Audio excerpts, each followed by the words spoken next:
നിങ്ങളുടെ സ്നേഹവും കരുതലും അനുഭവിച്ചവരും സ്വീകരിച്ചവരും തിരിച്ച് നിങ്ങളെ സ്നേഹിച്ചില്ലെങ്കിലും, നിങ്ങളെ കരുതേണ്ട സമയത്ത് കരുതിയില്ലെങ്കിലും, കഴിഞ്ഞ കാലങ്ങളിൽ നിങ്ങൾ ഉപകാരം ചെയ്തിട്ടുള്ളവർ, നിങ്ങളുടെ ഉപകാരം പറ്റിയിട്ടുള്ളവർ, അനുഭവിച്ചവർ ഇന്ന് നിങ്ങളെ സഹായിക്കുവാനോ ആ ഉപകാരത്തിന് പ്രത്യുപകാരം ചെയ്യുവാനോ ഒരു നന്ദി വാക്ക് പറയുവാനോ മുന്നോട്ട് വന്നില്ലെങ്കിലും നിങ്ങൾ നിരാശപ്പെടരുത്. നിങ്ങൾ ചെയ്ത നന്മയ്ക്കും നിങ്ങൾ ചെയ്ത ഉപകാരത്തിനും നിങ്ങൾ കാണിച്ച സ്നേഹത്തിനും ദൈവം പ്രതിഫലം തരും. ഹല്ലേലൂയ. ഇന്ന് ശാലോം സന്ദേശത്തിൽ പരിശുദ്ധാത്മാവിന്റെ ആലോചന ശ്രദ്ധിച്ചു കേൾക്കണം. നെഹമ്യാവിന്റെ പുസ്തകം 13-ാം അധ്യായത്തിന്റെ 2-ാമത്തെ വാക്യത്തിൽ നിന്നാണ് മോവാബിനെ കുറിച്ച് പറയുകയാണ്. മോവാബിനെ കുറിച്ച്, അവർ അപ്പവും വെള്ളവും കൊണ്ട് ഇസ്രായേൽ മക്കളെ എതിരേറ്റു വരാതെ അവരെ ശപിക്കേണ്ടതിന് അവർക്ക് വിരോധമായി ബിലെയാമിനെ കൂലിക്ക് വിളിച്ചു.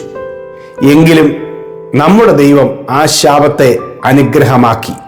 Hallelujah, hallelujah. ഇസ്രായേൽ ജനം വാഗ്ദത്ത കനാൻ ദേശത്തിലേക്ക് വരുമ്പോൾ മോവാബ് സമഭൂമിയിലൂടെയാണ് കടന്നു വരുന്നത്. ആ മോവാബ് സമഭൂമിയിലൂടെ കടന്നു വന്നപ്പോൾ ദൈവം പ്രതീക്ഷിച്ചതും ആഗ്രഹിച്ചതും ഈ മോവാബിര് ഇസ്രായേലിന്റെ സഹോദരങ്ങളാണ്. കാരണം ലോത്തിന്റെ മക്കളാണ് ഈ മോവാബും അമ്മോനും. ലോത്ത് എന്ന് പറഞ്ഞാൽ അബ്രഹാമിന്റെ സഹോദരന്റെ മകനാണ്. അപ്പൊ അബ്രഹാമിന്റെ മക്കൾ വരുമ്പോൾ ലോത്തിന്റെ മക്കളെ സഹായിക്കും എന്നൊരു പ്രതീക്ഷയുണ്ടായിരുന്നു. അവർക്കറിയാം അവരാണെന്ന്. പക്ഷെ അതിന് പകരമായിട്ട് അവർ ചെയ്തത് എന്താണെന്നറിയാമോ? മെസപ്പൊട്ടോമിയിൽ നിന്ന്, ബാബിലോണിൽ നിന്ന് ബിലെയാം എന്ന് പറയുന്ന മന്ത്രവാദിയെ കൂലിക്ക് വിളിപ്പിച്ച് തന്റെ ജനത്തെ, ദൈവത്തിന്റെ ജനത്തെ, സഹായിക്കേണ്ട ജനത്തെ അവർ ശപിക്കാനായി തീരുമാനിക്കുകയായിരുന്നു.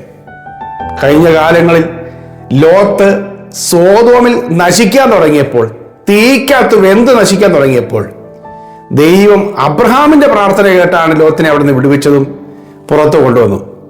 അപ്പൊ ലോത്തിന് വേണ്ടി അബ്രഹാം എന്തെല്ലാം ഉപകാരം ചെയ്തിട്ടുണ്ട്, അതെല്ലാം മറന്നിട്ട് ഇന്ന് മോവാബ്യര് അബ്രഹാമിന്റെ സന്തതിയെ, ഇസ്രായേൽ ജനങ്ങളെ സഹായിക്കേണ്ട സ്ഥലത്ത് അപ്പവും വെള്ളവും കൊടുത്ത് അവരെ എതിരേറ്റ് നിൽക്കേണ്ട സമയത്ത് അത് ചെയ്യാതെ ഒഴിഞ്ഞു മാറുകയല്ല, അതേ സമയം തന്നെ തിരിഞ്ഞു കൊത്തുകയാണ്, അവരെ ഉപദ്രവിക്കുവാൻ തീരുമാനമെടുക്കുകയാണ്.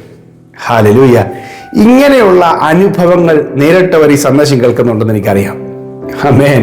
ഒരു കാലത്ത് നിങ്ങളുടെ നന്മകൾ, നിങ്ങളുടെ പല കരുതൽ, സ്നേഹം, നിങ്ങളുടെ സമയം, നിങ്ങളുടെ ശുശ്രൂഷ, നിങ്ങളുടെ പലതരത്തിൽ നിങ്ങൾക്ക് സഹായിക്കാൻ പറ്റുന്ന രീതിയിൽ നിങ്ങൾ സഹായിച്ചിട്ടുള്ള ആളുകൾ, ഒരുപക്ഷെ പണം മാത്രമായിരിക്കുകയില്ല, മറ്റു പല രീതിയിലും നിങ്ങളുടെ സഹായവും കരുതലും അനുഭവിച്ചവർ പിൽക്കാലത്ത് നിങ്ങളുടെ ഒരു ക്ഷീണാവസ്ഥയിൽ, ഒരു ബുദ്ധിമുട്ടിന്റെ സമയത്ത്, അല്ലെങ്കിൽ നിങ്ങളെ സഹായിക്കേണ്ട പ്രതിബദ്ധതയുള്ള സമയത്ത് സഹായിക്കാൻ മനസ്സാക്കാതെ തന്നെ, മനസ്സാകുന്നില്ലെന്ന് മാത്രമല്ല, ഉപദ്രവിക്കാൻ ശ്രമിക്കുക, അവഹേളിക്കാൻ ശ്രമിക്കുക, അപവാദങ്ങൾ പറയാൻ ശ്രമിക്കുക, ഉപദ്രവിക്കാൻ ശ്രമിക്കുക, നിങ്ങളുടെ നാശം കാണാൻ ആഗ്രഹിക്കുക.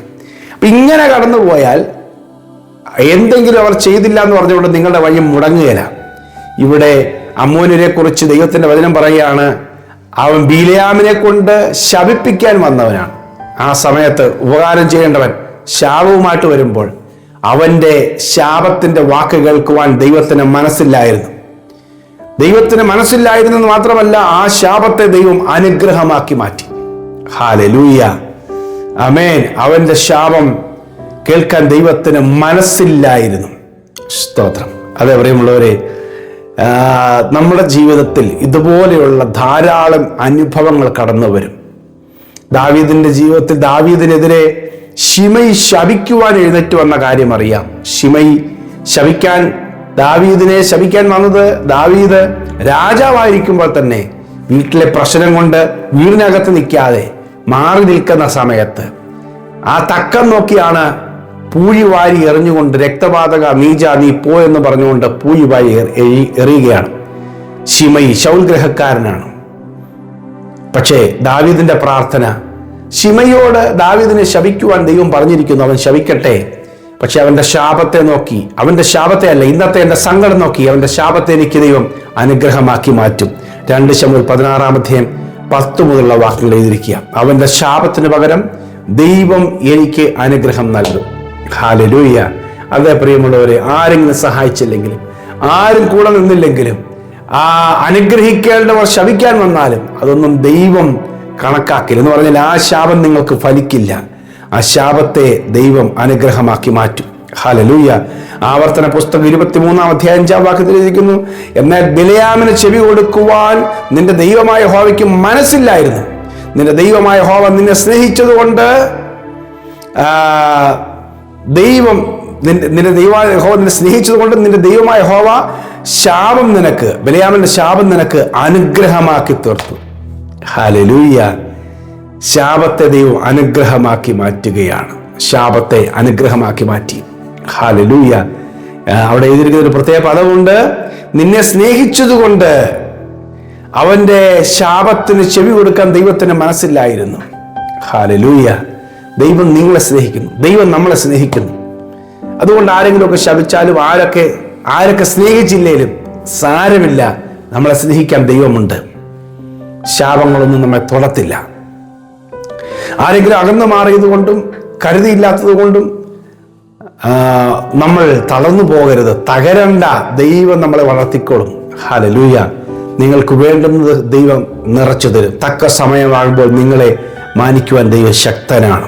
ഹല്ലേലൂയ. ഞാൻ നിങ്ങൾക്കോട് പ്രാർത്ഥിക്കാം, ദൈവം നിങ്ങളുടെ സ്ഥിതികൾക്ക് മാറ്റം വരുത്തട്ടെ. ഹല്ലേലൂയ. നിങ്ങൾക്ക് വിരോധമായി ശത്രു ഉണ്ടാക്കുന്ന ഒരു ആയുധവും ഫലിക്കാതെ വണ്ണം ദൈവം നിങ്ങൾക്ക് അഭിവൃദ്ധി നൽകി തരട്ടെ. പ്രിയ കർത്താവേ, ഇന്നത്തെ സന്ദേശം കേൾക്കുന്നതിൻ്റെ പ്രിയപ്പെട്ടവർ കാരണം കൂടാതെ ശാപം ഫലിക്കുകയില്ല. അല്ല കർത്താവെ, നീ ഞങ്ങളെ സ്നേഹിക്കുമ്പോൾ ആരൊക്കെ ഞങ്ങൾക്കെതിരായി നിന്നാലും, ഞങ്ങൾ അങ്ങ് സ്നേഹിക്കുമ്പോൾ കർത്താവെ എന്തെല്ലാം പ്രതികൂലമായി തീർന്നാലും അതൊന്നും ഞങ്ങൾക്ക് കർത്താവെ ദോഷമാകില്ല. അവൻ ദൈവത്തെ സ്നേഹിക്കുന്നവർക്ക്, നിർണയപ്രകാരം വിളിക്കപ്പെട്ടവർക്ക് തന്നെ സകലതും നന്മയ്ക്കായി കൂടി ആഗ്രഹിക്കുന്നു. കർത്താവെ, ഞങ്ങൾക്കെല്ലാം നന്മയാക്കി നീ മാറ്റും. എല്ലാ ശാപങ്ങളും, എല്ലാ പ്രതിബന്ധങ്ങളും, എല്ലാ കുറ്റങ്ങളും, എല്ലാ ആരോപണങ്ങളും, എല്ലാ അപമാനങ്ങളും ദൈവം നന്മയാക്കി മാറ്റാൻ പോകുന്നതിനായി സ്തോത്രം. നന്മയാക്കി മാറ്റണം. അവിടുത്തെ മക്കളെ അനുഗ്രഹിച്ച് പ്രാർത്ഥിക്കുന്നു. വലിയ അടയാളങ്ങളെ ദൈവം ചെയ്യണം, വലിയ നന്മകളെ ദൈവം കരുതണം. യേശുവിൻ നാമത്തിൽ തന്നെ.